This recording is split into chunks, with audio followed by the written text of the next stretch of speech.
Hey everyone, welcome to the Naughty Shaman podcast. I'm your host, Natalie Carlisle, and I can't wait to dive in to a world where the sacred meets the wild and keeps things totally real. In each episode, we are going to dive into what it truly means to live a radiant life that is unapologetically real. And if you're ready to get started, so am I. Hey everybody, welcome. This is Natalie coming at you live from Naughty Shaman. Actually, that's a big fat lie. I'm coming at you live from my living room. So pull up a chair and get a cup of coffee, get a glass of wine, whatever you need, and let's chat. I've been doing a lot of work lately. I've been going in, going out, doing all kinds of stuff and making major change happen on the inside and out in my life. And it's been feeling super intense. More tears have been shed in the last few months than I care to admit. Shh, don't tell anybody. And so many exciting breakthroughs and visions are becoming clear. So it's been a wild ride, and I know a lot of you have been experiencing that too. So one of the things I wanted to talk with you about tonight is how to get really big, and I'm not talking small, I'm talking big breakthrough changes in your life in a way that is filled with ease and grace. So here's how we typically try to get breakthrough changes. And I know this from experience. You can ask every muscle in my body because I've been working super hard at the gym to do some stuff. Ocean paddle season's coming up. I got some goals. So when most of us realize that we need to make a change in our lives, we're unhappy with some result we're getting. We're unhappy with the way, for me, my little puny arms, I joke and say I have like T-Rex arms. I don't even know if I can do 5 push-ups. I can now, but I couldn't before. And so I wanted some different available strength to me in my arms. And so what I did, because I was unhappy with my puny little arm as a result. And so I started to go to the gym. I got a personal trainer. I'm busting my ass all the time at the gym, and I'm starting to see some really great results. Now, I got a secret to tell you. I have tried that several times before. And after a few weeks of this exciting, intense behavioral change of going to the gym, I was like, I don't feel like it anymore. And I could find every excuse under every rock to quit. Even though my goals were compelling, even though I really, really felt like it was important to me, I would fall off the wagon. And I've seen this happen time and time again in my own life and all around me with friends and clients, and I know that some of you struggle with this too.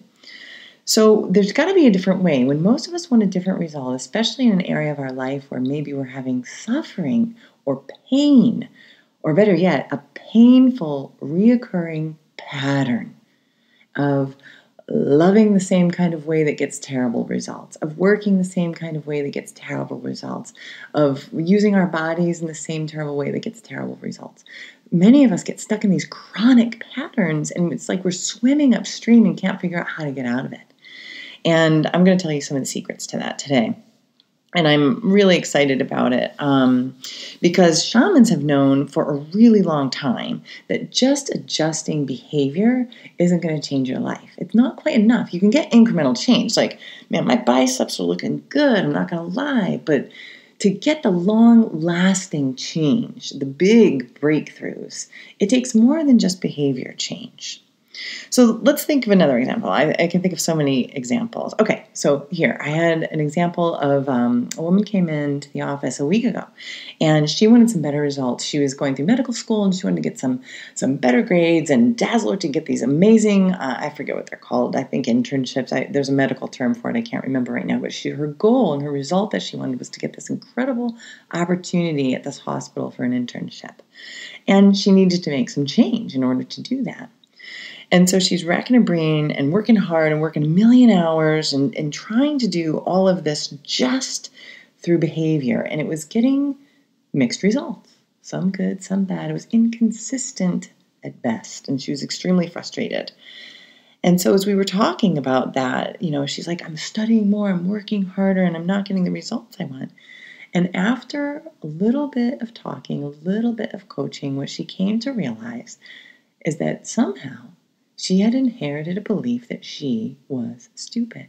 It was the greatest fear in her life. That's why she worked so hard and got such amazing grades and went to the best schools in the first place, was to prove to herself that she wasn't stupid. But there was still this irrational lingering fear left over from her ancestral history, her cultural drift, her past lives, her childhood, who knows? And in many levels, who cares? She had inherited this way of viewing herself that said that she was stupid.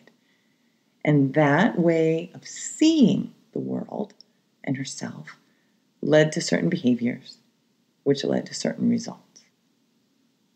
Another example, and I love this example, is my gym example. I've been trying to go to the gym, mixed results. What I realized is that I'd kind of seen myself as a person that was born premature and had bad lungs and so couldn't work out all the time, couldn't really run. Just because I had these wee baby lungs and they never quite got off the ground totally right, so I just don't have the lung capacity to work out hard. And I didn't know I thought that. I didn't even think of this in my consciousness. But with some coaching and with some reflection, I realized, how am I seeing myself in a way that is getting me these results of inconsistency? What's creating that? And what I realized is that the eyeballs I was looking at myself with was these puny little premature baby lungs. And this is not the actual truth, right? Look at me. I'm like a healthy, gorgeous woman. Are you kidding me? I don't have these lungs anymore. But it was just locked in there from some old place. But the power of this that I love is that how we see the world, how we perceive ourselves and the world and people around us, creates a way that we behave in the world.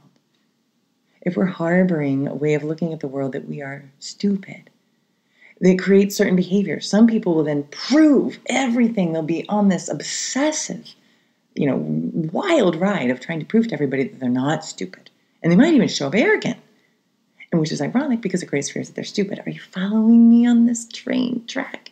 Some people that harbor the secret belief that maybe they're stupid, they'll go the opposite direction and just condemn themselves into a tiny little box of never taking a risk, never trying. A fear of looking stupid, so painting a little tiny white line around themselves that they never go outside of. Can you see how that would get with certain results that would cause perhaps chronic suffering? So we have to start to change the way we see, which is so cool because shamans have known forever that it's not so much the legwork and the sweat equity. That is a part of it. I am not discounting that. That is 100% important. But the other 100%, because, why not make a 200% life, is that you've got to change the way that you see. You have to change the way that you see yourself. Imagine this. Imagine you're walking around in the world with these kinds of eyeballs on. So you're looking at reality, and every time you go into work, I have a lousy job. Here you are looking at the world in the eyes of, I've got a lousy job. Guess what you're going to see? That you've got a lousy job. How might you behave with those eyes of seeing that you have a lousy job? You will behave in a way that, guess what, creates a lousy job. It's not magic, people. It's just the way that we see. You can read the Celestine Prophecy and all these different books that are saying, we create reality and how, yeah, we do, but it's not mysterious or magical. It's just how we see the world is what we create. So we have to change our eyeballs. It's not going to be just through the hard work, and it's not going to be through magical mantra or just a simple yoga practice. You can practice yoga all day long, and if you believe that you are broken, you will never feel whole. It doesn't matter how many hours you log on that mat. It has to happen from deep, deep, deep inside. We have to change the observer that we are in the world. Imagine you look out in the world and you think, wow, my eyes, what I know based on what I've seen and the way I look at the world is men can't be trusted. Guess what results that will lead you to? That will lead you to not trusting men, which leads to what kind of results in relationships with men? Bosses, brothers, lovers, right? If you believe that women can't be strong, what's that going to create for you? If you believe that my body can't do these things, I always screw up math. Imagine those eyes. Many of us have just inherited these beliefs, and we believed them for so long that they feel true. I've got great news. They're not. You learned those beliefs somehow, somewhere. Who cares? I don't care. I don't care where you learn them. I don't care why. What I want you to understand is that you learned them, and the great news is you can unlearn them. You can learn new things. It's unbelievable. But if you're willing to feel a bit uncomfortable and perhaps make a lot of beginner mistakes, you can learn new ways of being in the world that are incredibly powerful. But you have to be willing to kind of make a fool of yourself in the beginning. What's that great phrase like, I'm willing to make a fool for love? Like, what a great thing, especially for a soul who never learned how to love, who never learned how to be loved, who never even learned that they were lovable. If you inherit those eyes, if somewhere you've learned that in your history, what a great opportunity to learn a new way of seeing yourself as lovable, as able to love. This is an incredible breakthrough, and it leads to a whole bunch of different behaviors which get you better results in every single way that you can imagine. But it all starts with the observer that you are inside.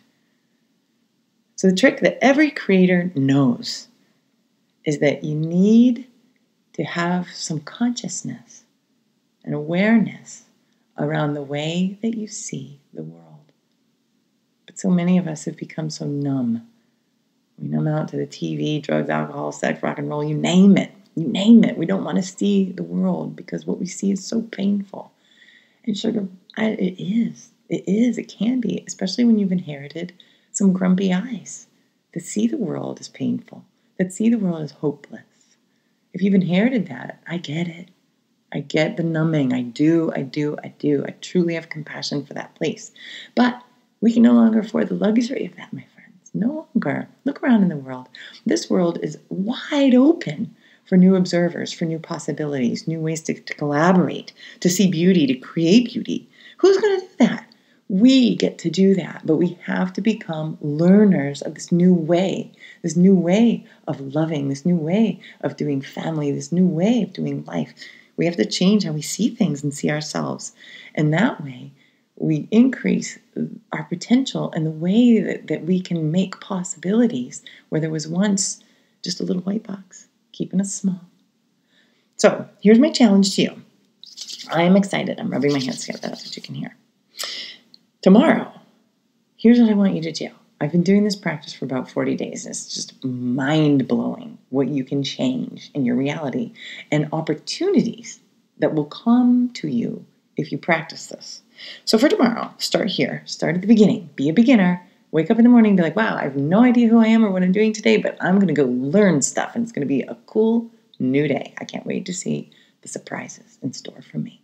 Be curious. Be courageous. I don't think there's any better way to go through life than those two things. So give it a shot. So wake up in the morning with your curious and courageous self. And then experiment and play with this idea. Think about one part of your life where you're having some suffering, some pain, not quite happy with the results you're getting. It can be your finances, it can be your job, it can be your relationships. So think about that area where you're feeling a little bit of pain. And then start to think, how have I been observing this? How have I been observing them? How have I been observing me? How have I been observing the situation that has led me to get this constant result of suffering? Just observe it. Don't judge yourself. Don't beat yourself up. We don't know until we know. And then we know. And I wish there was a better truth in that. But that's it. It's not clear until it's clear. And then it's super clear. So take a look. How have you been observing this situation or yourself that has led to get this consistent result of suffering? Okay, that's the hard part. Good job. Get a Kleenex out. Do what you got to do. Then comes the fun part. How could I see this situation differently? If I could see myself differently, what would I choose to see in myself to start creating awesome results for me? That's a great question. If I could, just play the game. Play the game. You don't have to believe in it at all. Just go like a little spiritual scientific experiment with yourself. If I could. I can't. I know I can't because I'm grumpy and I'm in my little white box. But if I could do this thing Natalie's asking me to do, and if I could see myself differently, what would I choose to see differently about myself? What kind of results might that get? And maybe today, I will learn and practice being a beginner at seeing myself that way. I'm not going to be good at it right away, but I'm going to try. I'm going to learn and give it a go. And then I want you to tell me how it went. Send me a message, write down little love letters. I want to hear what's going on out there in your life. So I'm so excited to share some new stuff with you over the next couple of weeks. I'm super glad to be back. And we've got Dharma Summer School coming up. So if you're like, wow, I've been thinking about doing Dharma School, but I don't want to spend 5 months in level 1, guess what? We've got the intensive coming up this summer. It's a daytime program, so you can rock that out. You can find out stuff on the website at naughtyshaman.com. All right, Sugar Plums, we're thinking about you. I'm thinking about you. I'm happy to have you in my living room tonight. It was super fun to chat with you again. And I will be back. And thank you for tuning in to Naughty Shaman, where we like to keep the sacred a little bit wild and totally real.